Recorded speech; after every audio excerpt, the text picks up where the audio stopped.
I'm Frank. And I'm Grant, and our idea for Field and Flame stemmed from our love for the outdoors and cooking. Based in northern Minnesota, we have such incredible resources available to us. From duck to deer and salmon to walleye, we truly have it all. Field and Flame is a show about our adventures in the field and cooking what we capture over the flame. Follow along each week as we explore something new and bring taste and flavor to every meal. Season 1 of Field and Flame TV is brought to you by Canine Health Forward, because every dog deserves this.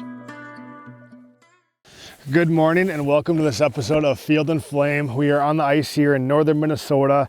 Our plan for today is to catch some fish, get kind of an ice camp set up with a wood stove, and then Frank's going to meet us out here and whip up a delicious fish dinner, whether that's walleyes or crappies. We're not 100% sure what we're going to catch yet, but we know it's going to be delicious. Stick with us, it's going to be a good one. Our first priority is to get camp set up before this weather system comes in here. They're saying, 20, 25 mile an hour winds and 6 to 8 inches of snow. So it could get a little hairy, but we're always up for an adventure. We're up for a challenge. So yeah, that's kind of our first order of operations, is to get camp set up and kind of brace for the system that's gonna push in here. So, all right, now we're getting our wood stove set up here. Now, temps are pretty mild out there right now, about 25 degrees. When the system comes in, it's going to be pushing 30. Overnight, it's going to get down to maybe 25 at the lowest, which is pretty dang warm. You probably wouldn't need a wood stove. I just like it from that kind of ambiance perspective. When I'm at home every night, I have a fire. I just love being next to a wood stove, and we're going to cook on this. So that's kind of why I prefer to use a wood stove. Now at night, so it's kind of a hybrid. It's not like hot tent camping like all throughout the night, right? Before you fall asleep, you stoke the fire, you let it go out. So from, let's say you stoke it at 9 o'clock, by 10:30, it's going to be pretty cold in here. So from 10:30 a.m. till 6 a.m., there's no heat going on. So essentially you're cold tent camping at night.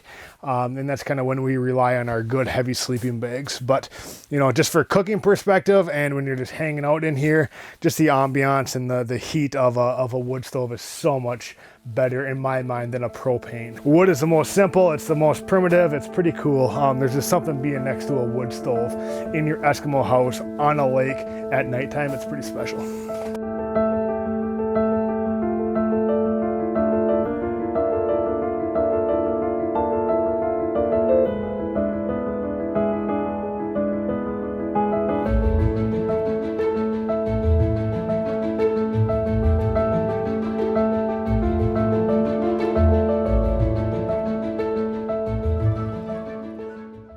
That's enough work for now. Let's punch some holes and get some lines in the water. The anticipation is killing me because there's some good fish here.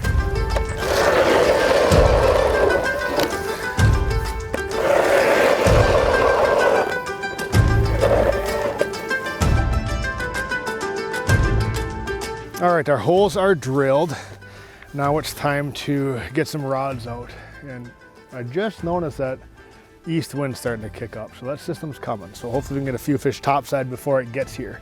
But what we're going to be doing, we're going to set 1 or 2 iFish Pros for walleyes, and then we're going to jig for crappies with kind of a little tungsten jig and a plastic here. So whether it's white or red, a lot of lakes in this area that we're in are pretty stained water. So, something that tries to stand out a little bit. So, and we have that paired on kind of an inline reel here. And then our graph. So it's there's a little bit of strategy behind this. We don't have a generator with us. We don't have a way to charge batteries. This is the Markham M5. It's a mechanical flasher. Some may consider it old school. I consider it extremely relevant for what we're doing here today. Markham makes their own lithium batteries. So I have a lithium battery combined with my M5 mechanical. This can run for upwards of 3 days in a row on one battery. So this is like my go-to ice camping sonar for ice fishing, just because of that run time, right? I don't have to worry about batteries dying. I don't have to bring extra batteries. You know, I'd literally turn this unit off at the end of the day, bring it in the tent with me overnight, go back and fish all the next day and not worry about it dying. So very, very strategic, the M5, and I love this kind of roamer shuttle pack that it comes in. So, you know, deadly unit for ice camping scenarios like we're doing here. So let's get a bait in the water and hopefully see a fish before the storm gets here. There's a high one, come on. Got him. Nice. That feels like the right species. That feels like the right species. They fight hard. Oh yeah, nice. Nice. That there is, what do you think, Miko? That there is the first fish of the trip. That didn't take too long at all. And another thing, we did not bring dinner. So the pressure's off a little bit. At least now we can have one or two bites of fish for dinner if we don't catch any more. But the pressure is off a little bit. So that's a good sign of what's to come. Not a bad crappie, huh, Miko? What do you think? We'll put him on the ice. We'll put him on the ice. Catching these smaller ones like that are nice because you know, they provide a little bit better table fare, and it's good to release those bigger fish. So not bad. Got him. That feels heavy. That feels heavy. That's the right. I think this is what we're looking for. Oh yeah, big head shake. Oh my gosh. That is like a bass. Look at that crappie, man. Look at that crappie. That's a giant. That's a giant, a northern Minnesota giant. What a special fish. That's what we're out here for, man. That's what it's all about. That's why we come here. That's why we go on adventures, take risks, you know? That's cool. All alone in the wilderness, and we have big old crappies. It doesn't get any better. That thing literally looked like a bass coming up the hole. I mean, oh my goodness. Look at that fish. That's special. Let's catch another one. Got him. So nice to be able to see, this one's fighting good, to see that bite in your rod tip. This one's fighting hard. Crappie, they fight, man. Like they battle. Look at that fish. That's not a bad one. That's not a bad one. Again, that's that perfect eater size that we're after right now. It'll be nice to get 4 or 5 of these on the ice for dinner, and then we can hunt down our giants like that one we got earlier. Like that was a big, big fish. So, but these medium-sized ones that I consider, you know, your 9s, your 10s, 11s, like they're your perfect size to eat. So that's cool. A dinner mission right now, and then after that, you know, once we get our fish, we're gonna hopefully see some big ones, right? But I don't know what that system's gonna do. I can start to feel that wind. It's coming, right? We may need to kind of pack up camp a little bit and get things organized and anticipate that arrival of the big winds and snow. But for now, that's a nice crappie. There he is. That's a good fish. That's heavy. That is heavy. This is what we're after here. Oh my goodness. Oh my goodness. Look at that crappie. That's the giants that we're out here for. That gets your heart going. A true Northwoods backwoods giant right there, man. That's what we like to see. That's a special, special fish on a pretty cool trip that we're on here, right? A pretty cool trip. What a crappie. So cool. Such an awesome fish. Wow. This is a little too big for us to keep, you know, kind of along with that first one. You know, we want to protect these resources, release fish, you know, be respectful to you know, the lakes and the fish that swim within, right? We're not out here to make an impact or do any damage. So big fish like this have to go back. They're special. That's so cool, seeing that fish swim away like that. That is, I don't know, not much else can be said, right? That's such a cool fish. He was up high too. That fish was suspended. We're only in about 10 feet of water right here, and that fish was at like 7, 6.5. So it's, you know, and then you work that fish up a little bit too. So it can be some pretty skinny water beneath you. So that's cool. That wind is coming, but these fish they're going strong. They're going strong. I don't know how crappies react to snowstorms very often, but We're gonna find out here because there's no going home. We're in it to win it. We're staying the night. It's gonna be fun. Got him. Got him. It feels good. There's some weight there. Oh yeah. It's gonna be another big one. This is gonna be a big fish, big head chicks. Big head, oh gosh, big head chicks. Oh my goodness. Oh my goodness. Hello, sweet Betty. Look at that crappie. Look at that crappie.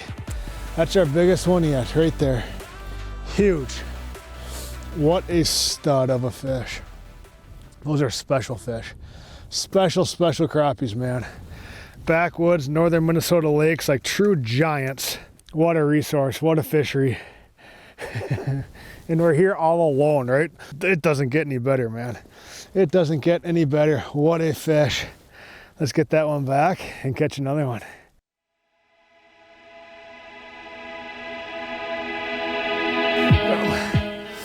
That feels like a good fish. That feels like a good fish. A light biter though. A light biter. Oh, that's a big head chicks. Oh, that's a nice crappie. That there, look at that fish. Look at that crappie, man. Miko, look at that. What do you think, huh? That's a big fish, huh? That's a big fish, Meeks. Big old fish.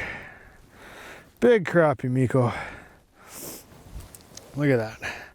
When they're the size of a Newfoundland's head, you know they're a good one. Beautiful. The madness just continues. It does not stop. It does not stop. There, that one went back good. Nice.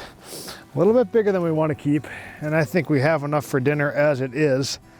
And look at what has just started coming down out of the sky, and that is the snow. So it's coming. The forecast is right. Sometimes you can't believe it, but I see it now with my own eyes. We're gonna be in for it. So as you can see, there's tons of slush, and that's one concern of mine, is that the weight of the snow that's coming is gonna make this just a slush pit. But you know, we're out here, we're gonna stick it out and see what happens. But that snow's starting to fall. I think we should head into the tent and kind of get some things situated, get our maybe a bed or two set up, get the table set up, and just kind of get that situated and prepared, and then you know, we can get ready for kind of stage the table for dinner. So yeah, no, really good action, tons of crappies, big fish too, so it makes it worth it. That is a lot of fun.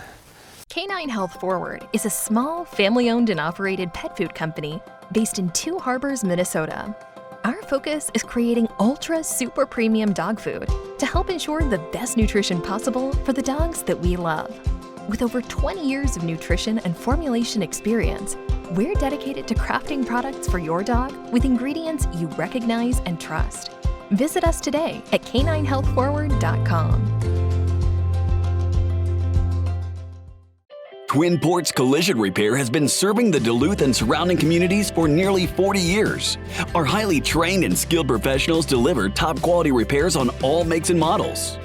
Whether you have a bumper falling off or a window not rolling down, Twin Ports Collision Repair is here to help with all your auto body repair needs. Visit us in the Lincoln Park Business District today at 1831 West 1st Street, TPCR, where today's quality is tomorrow's reputation. Locally made in Two Harbors, Minnesota, Field and Flame seasonings and breading are chef created and outdoorsman approved.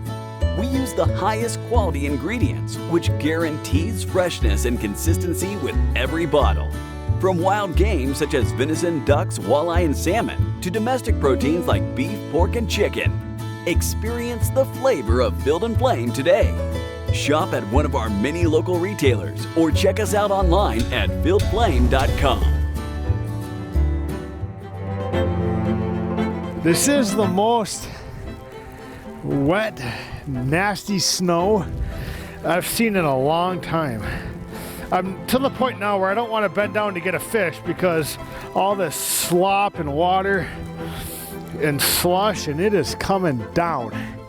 So I'm glad we caught a bunch of fish before the snow rolled in, and yeah, they nailed that forecast. It's here. It is here. So I think what we're gonna do is tuck inside the tent, get the wood stove going, and kind of just hang out and make an early dinner because this is just miserable to fish in. This is crazy. Let's jump in that tent, start making up dinner, and yeah, we'll kind of see. Maybe this will subside, but looking by the radar, I don't think it's gonna for a while, so let's get warm.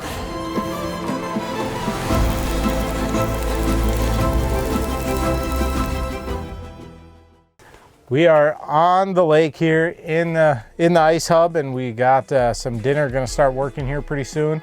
We're gonna do some whole pan-seared crappies. We're gonna do some wild rice, asparagus, and then we're gonna make a beurre blanc sauce for all that. And it's gonna pair really well with this cold weather. It's gonna warm us up and keep us full. First thing I'm gonna do is I'm gonna get this wild rice going. That's gonna be our longest amount of time. It's about 4-to-1 on the ratio to rice to water. So I got about 2 cups of rice here. I'm gonna do 8 cups of water. We're gonna cover it. We're gonna let it simmer, and we'll give it about 30 minutes. We're gonna check that, see where we're at. And in the meantime, after that, we are gonna scale our crappie.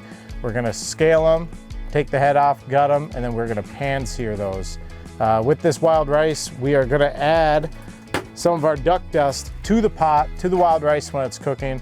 A lot of herb notes in here, so it's gonna pair really well with the rice. It's not just for duck, it's gonna go well with everything. It's gonna give us some really good flavor on that rice while it's cooking. All right, Frank, this is dinner. This is dinner. Yeah, well, that's a nice one, huh? Yeah, you know, this one here is probably, what, 9 inches? That's probably 11. Yeah. So we kept quite a few of those, you know, 9, 10, 11s and released the 12, 13, 14s. We had a couple approaching 15, so. Awesome. Whoop, man down there. But yeah, these are perfect fish to eat. So you're gonna scale these? Yeah, so they're perfect size. So we'll scale them first. We'll remove the scales with a spoon. We'll take the head off, gut them, take guts out, rinse them off, and then we're gonna make a couple slits so they don't curl when we pan sear them. Then we're gonna sear them really hot in some oil, and they're gonna be super crispy on the outside. We're gonna eat that skin nice and moist in the inside. I've never ate a whole crappie before. Oh, it's good. It's like a winter wonderland over here. Yeah, this is amazing. This is gnarly. Yeah. Gnarly. And it's nice and cozy inside the Eskimo, so let's get back in there, All right, eh? let's do it. Yeah, good fish, good fish. All right, so we are gonna scale these, super easy to do. Grab a kitchen spoon, and you're just gonna go towards the head of the fish from the back. Just run it back and forth, all the way to the tail. And this way too, it's cool because you get a, to eat those fins too, that tail will get really crispy. It's almost like a fish potato chip. So you just run that all the way to the gills. And you'll see when you're done because you won't be pulling up any scales anymore. The nice thing about scaling these fish too is you're really using the whole fish again. You're not missing meat off the ribs because you'll leave those in and you'll pick the meat around those. So that right there is a scaled fish. Doesn't really look any different from the outside, but there's no scales on this. This is just flesh now. So we're gonna do the rest of these up, and then we will take the head off and gut them. Now that we have these scaled, I'm gonna take the head off, just cut right behind the gills there.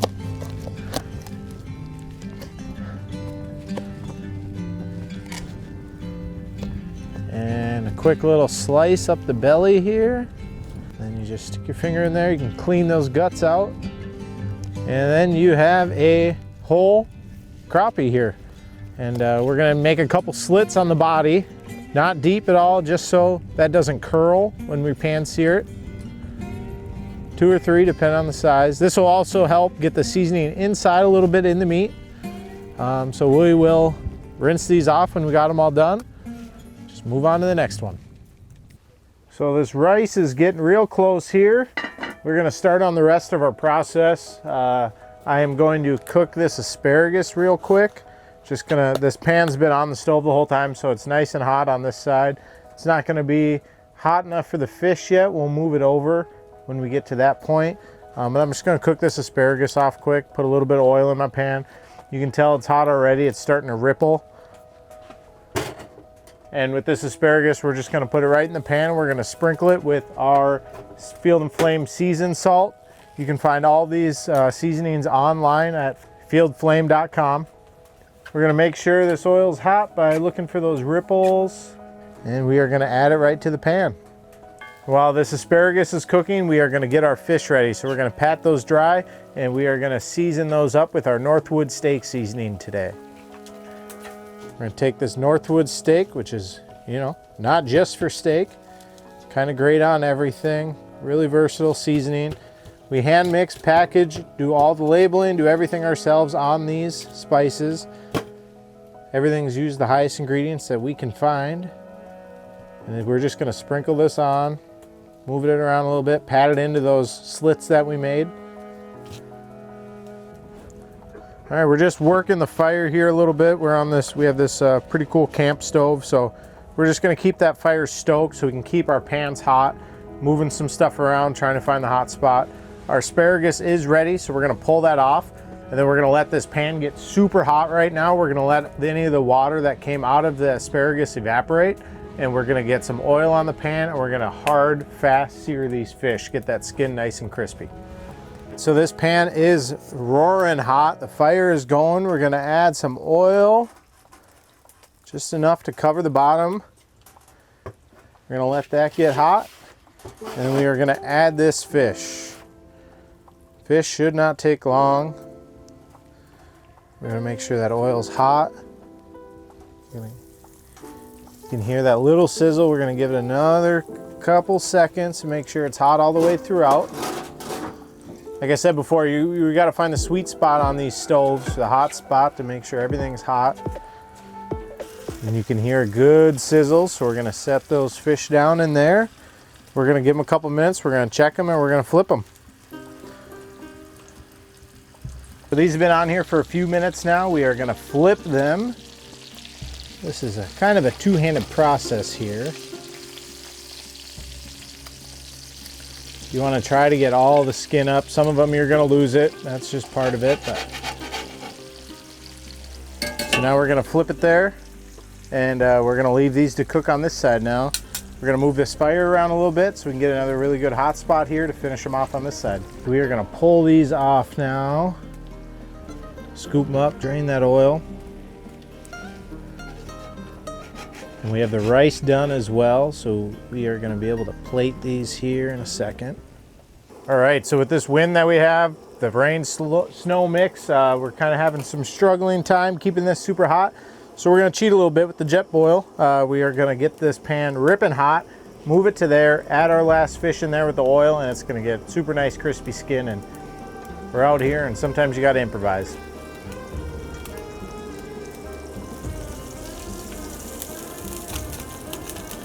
So now this is nice and smoking hot. We are going to add the fish to this.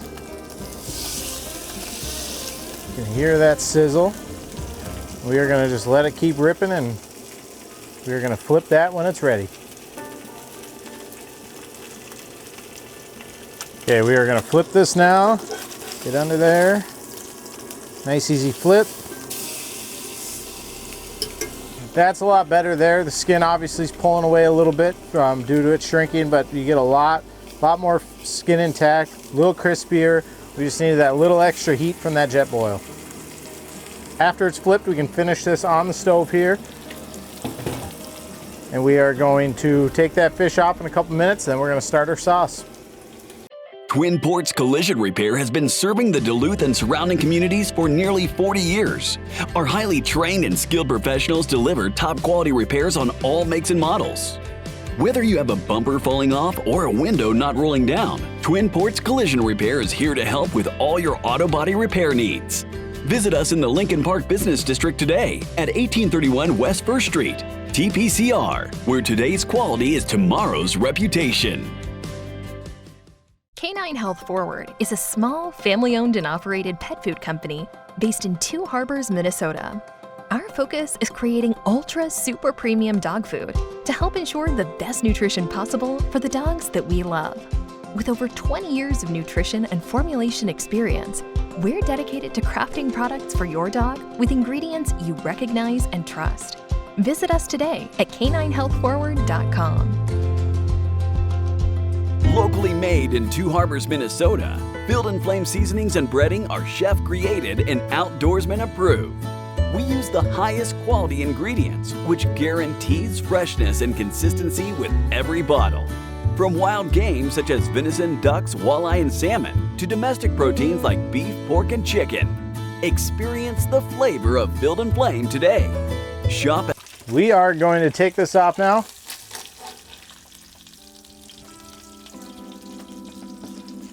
And we are gonna let this oil get hot. We're gonna add our shallots to it that we cut earlier.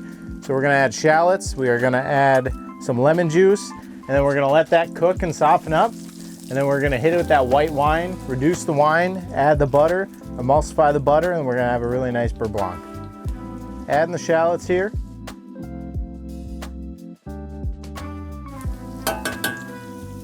And we're gonna do a nice squeeze of lemon. We're just gonna mix that around until those shallots soften. I'm gonna add this white wine. This we're gonna add, it's gonna reduce, and it's gonna give a lot of flavor to this sauce. We're gonna reduce it by like 1/2 to 3/4. This wine has reduced by about 1/2, 3/4 now. So now we got nice soft shallots in there. We are going to add the butter. Make sure your butter's cold when you add this. If you add room temp butter, warm butter, it's gonna melt kind of really fast before it can emulsify into your sauce. So we are gonna add about 4 little knobs of butter there. We're just gonna keep this sauce moving.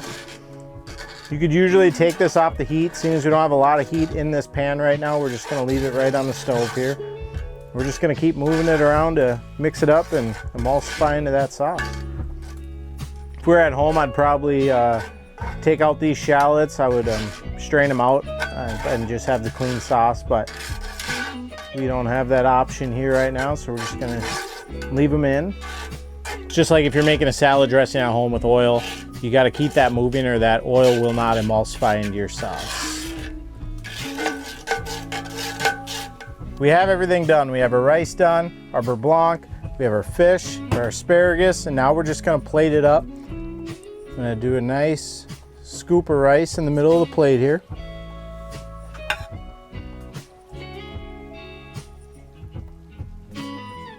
And that rice we seasoned with our duck dust, so we have flavors throughout every part of the dish. We have our asparagus we seasoned with our seasoned salt. Lay that right in the middle.